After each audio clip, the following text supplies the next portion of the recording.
I'll be showing you how to paint a TV unit.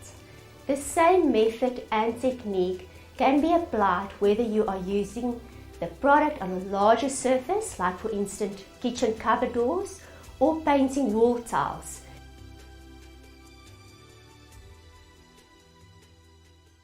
The first step will be to take thinners and a cloth and nicely and properly clean your surface. Once we've cleaned, we'll wait more or less 10 minutes just for the thinners to evaporate naturally, and then we'll start painting. The color that I'm going to use today is Dawn's Wash. I give my bottle a quick shake to make sure that the products and ingredients inside are nicely mixed together. You don't need to add water or work with a wet brush. You will see the consistency of the paint is nice, creamy and smooth, and you can just start painting.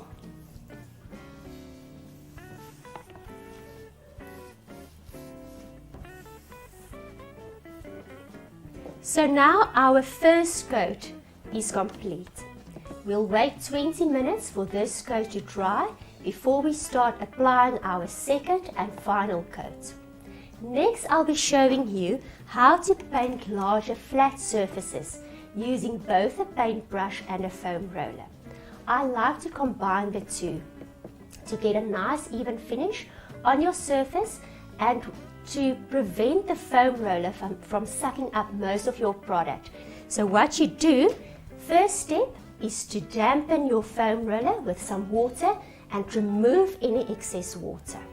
Next, I'll be painting my flat surface with a paintbrush, and while the paint is still wet, I'll use my foam roller very lightly, just remove any faint bristle marks that might be left behind on the surface.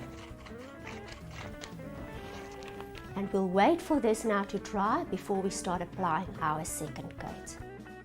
I'll now start applying my second coat.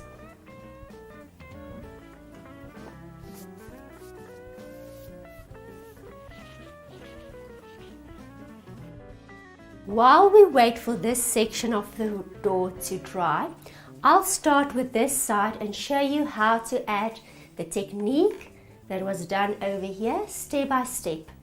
What I'm going to use is a paint in a contrasting color. So the best way to do a washed technique is to always work with contrast. So I've selected Sheriff Stone, which is a very dark grey, to do the inserts and to add a final finish wash touch to my item. And very important, when we do a washed finish, we always make sure that we work with a damp cloth. Hold it nicely and comfortably in my hand with my pot of paint. So I paint small areas at a time. Take my damp cloth and remove some of the paint again to get this washed effect.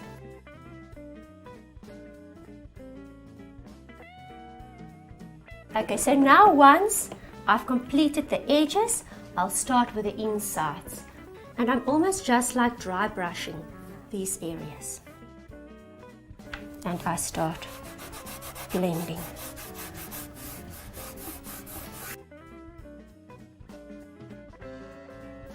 Now I just want to darken the edges of my insert.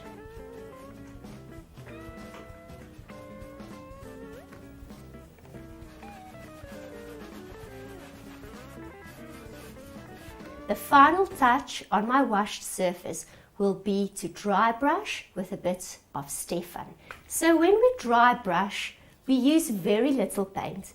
Make sure it's distributed evenly onto our paintbrush and with very light strokes.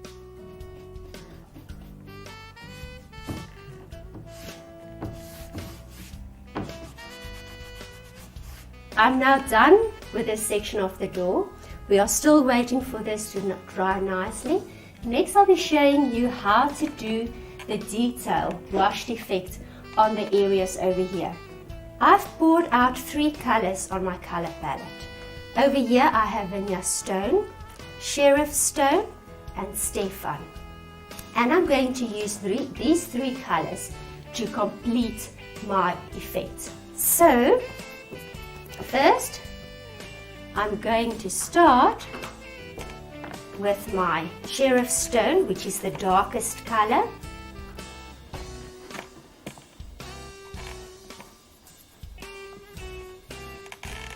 Next, I'll be taking my damp cloth and I'll just wipe these areas. Next, I'll be adding some Vineyard Stone. And my very last step will be to just dry brush with a Stefan.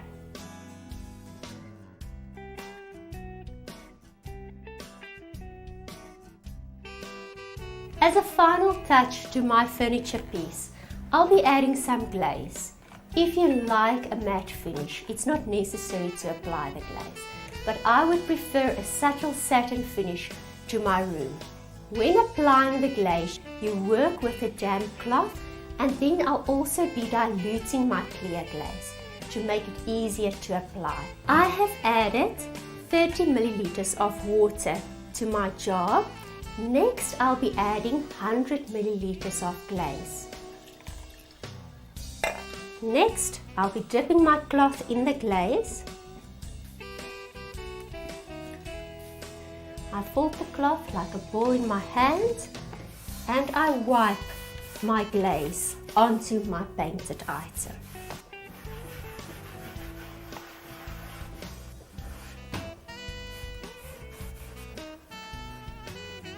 And the glazing process is completed. I'll be adding doorknobs to my TV unit as a final touch to ensure that it's a beautiful showpiece in the room.